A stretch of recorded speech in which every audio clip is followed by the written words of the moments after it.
seguimos. Continuamos. Continuamos. Bueno, hay 4 tipos de tanatología. Ok. La tanatología clínica, hospitalaria, la tanatología espiritual y la tanatología forense.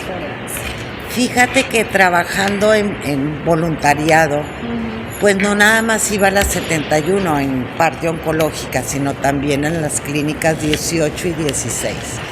Me toqué con médicos excelentes, muy espirituales, muy humanistas, en el cual el doctor Pérez Freire, Sí, él inicia como director en el hospital universitario sí, el doctor Pérez y Freire. me ofrece que vaya yo a abrir un espacio tanatológico en el hospital universitario e infantil, que van a la par. Me meto yo al hospital universitario y al infantil, entonces área niños, área oncológica, en hematología estaba el doctor Muñiz, que mis respetos, y estando en el hospital universitario, en la planta baja, estaba el CEMEFO. Sí, estaba. Entrando en el CEMEFO, me empieza a llamar la atención entrar en esa área del CEMEFO en el 2011, 12, cuando aquellas balaceras, Claro, cuando aquí estuvo la situación difícil. de tanto muerto, como en las Quintas, en las Juanas, bueno, Sí. estaba yo ahí, me topaba con agentes del Ministerio Público, uno de los agentes con que más respeto y admiro es el licenciado Fernando Vélez, que es un amor de hombre que ahorita está a cargo de desapariciones. Bueno, yo ahí empiezo a conocer la parte de la Procuraduría en su tiempo, ahora Fiscalía, y me dicen que por qué no me meto a la tanatología forense. Y yo dije, va, estuve 3 años guiada por el licenciado Fernando Vélez. El CEMEFO estaba a cargo y sigue a cargo del doctor Ernesto Posada, médico legista, y me empiezo a meter y digo, wow, un cuerpo, tenemos que tenerle la dignidad al cuerpo. ¿Cómo vas a ir a ver tú a un ser querido, a un CEMEFO que en aquel entonces estaba pésimo? Las instalaciones estaban pésimas, había 2 camillas y yo decía, un ser amado va a venir a reconocer el cuerpo, entonces hay que lo reconozca dignamente. Claro. En aquel tiempo, la necropsia, las personas creían que el cuerpo se abría completamente y no es así. Entonces, el que lo reconozcan, el poder cubrir el cuerpo, el ver la cara, el ver el rostro, que es cómo se transforma, cómo no hay dolor cuando uno muere. Bueno, eso sí. Además, ahorita lo que me estás hablando de en esa época de las balaceras, Sí. Los rostros cambian, o sea, morían de manera inesperada, con sufrimiento. ¿Qué fue lo que más te impactaba a ti de todo esto? Fíjate que me impactó porque al entrar al CEMEFO, cuando, un ejemplo, en las Quintas, llegaban los cuerpos y en ocasiones se apilaban. Sí, o sea, eran porque no había un espacio. Pero sin embargo, también caían los rostros, los cuerpos de los malos. De en aquella época que decían que eran los Zetas, Sí. no me consta, pero que habían los Zetas, que había gente mala que también moría. Claro. Entonces se distinguían en su mayoría por los tatuajes. Entonces, por lo general, el que andaba mal era su zeta tatuada, se tatuaban la Santa Muerte. Y sí separaban al bueno, Claro. el que murió inesperadamente, como el malo. Así Por lo general se decía que de los malos venían los mismos malos por esos cuerpos y que de los buenos, de los que llegaban a un lugar simplemente a divertirse, pues llegaba el familiar a recoger el cuerpo, a identificarlo y a su vez después hacer los trámites para que para la funeraria. a la funeraria. Y todos esos trámites se llevaban en la Procuraduría, hoy Fiscalía.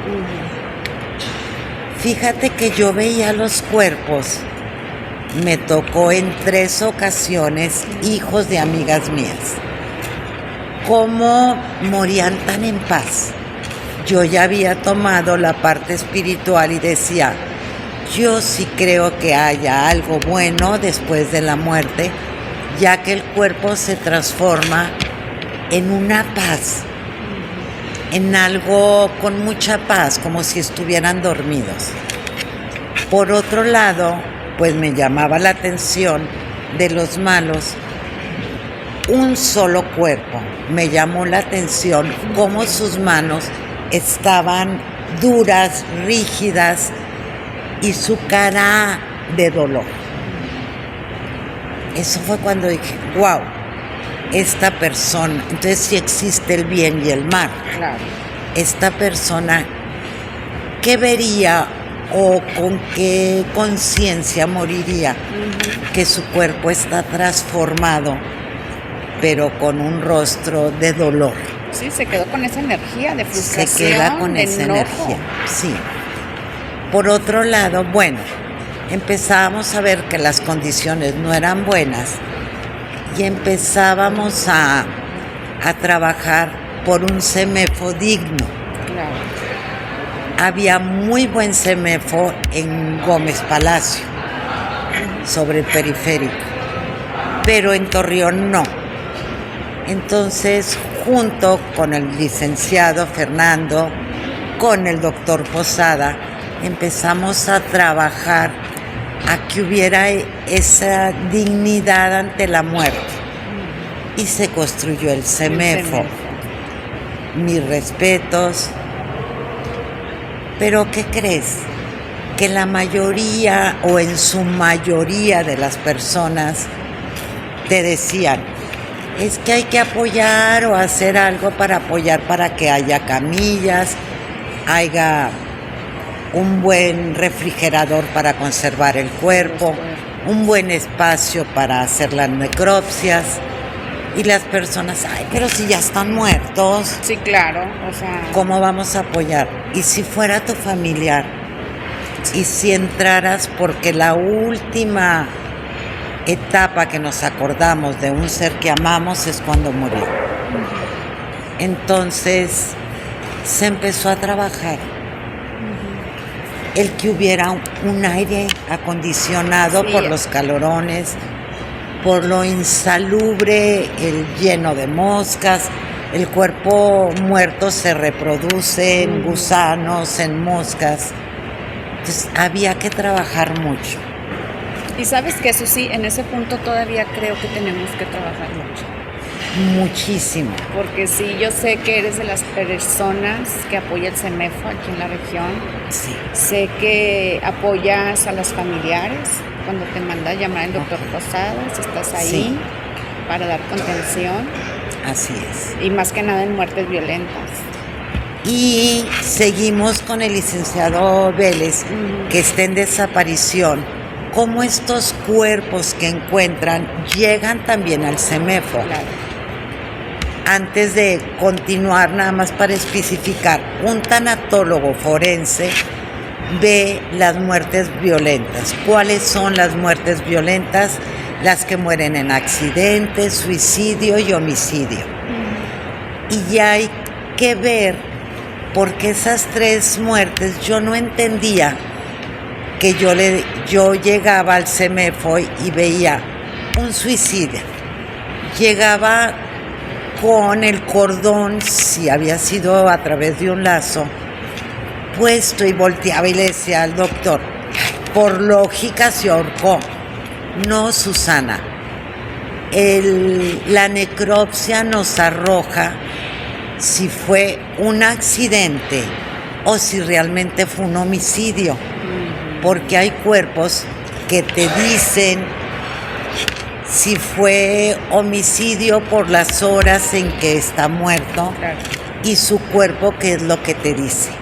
Entonces me apasiona, no morbo, simplemente me apasiona porque el ver un cuerpo, yo vi, sin ser muerte violenta, he pasado por muerte de hermanos, mis padres, sobrinos, y sí voy de acuerdo con una necropsia. ¿Para qué? Para que el familiar no se quede con la duda Con la duda. realmente el por qué se suicidó, el por qué tuvo el accidente, bajo si llegaba alguna sustancia, entender el proceso, el por qué murió. Eso nos da una tranquilidad. Oye, eso sí, ¿la muerte tiene síntomas? En la muerte, pues no hay el impacto. Yo creo que es un prender y un apagar de un switch. El cuerpo sí nos puede ir diciendo en la forma en que murió, a través de sus manos. Hay quien aprieta sus manos como una resistencia. Cuando alguien suelta sus manos es como el descansar, el último suspiro, el último aliento que llevamos. Si la muerte tuviera un color, Susana, ¿qué color le pondrías? Qué buena pregunta. Fíjate que si no hay un color, hay un decolor, hay un color. Un ejemplo, la muerte, un paciente oncológico por lo general es como acartonada. El paciente, el muerto, no paciente, el que falleció a través de un accidente, su muerte es más de impacto, pero nos dice mucho más, no tanto la cara, sino su cuerpo en sí. La resistencia o el impacto, yo veo mucho más el puño cerrado. Sí.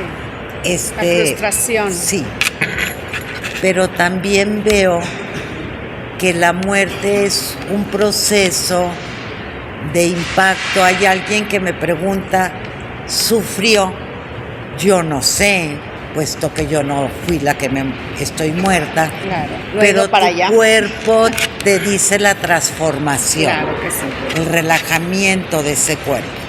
Susi, ¿dónde la gente puede contactarte? Danos números, danos páginas de internet o dónde podemos... Sí, mira, yo en todo estoy como Susana Dingler, en Face, en Insta, y mi punto de contacto es mi celular, 8711-730061. Muy bien, Susi. Tú das terapia, ¿verdad?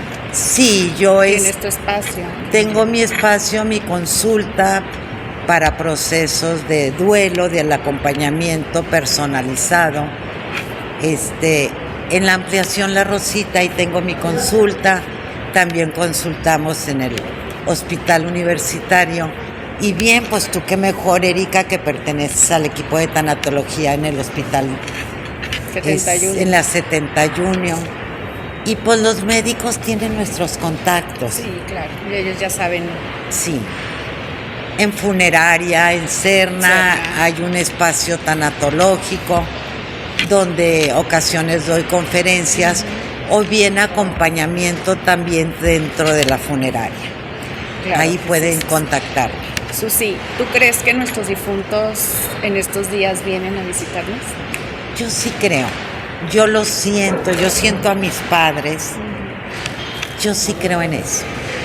Esa parte energética que nos siguen acompañando. Yo sí lo creo.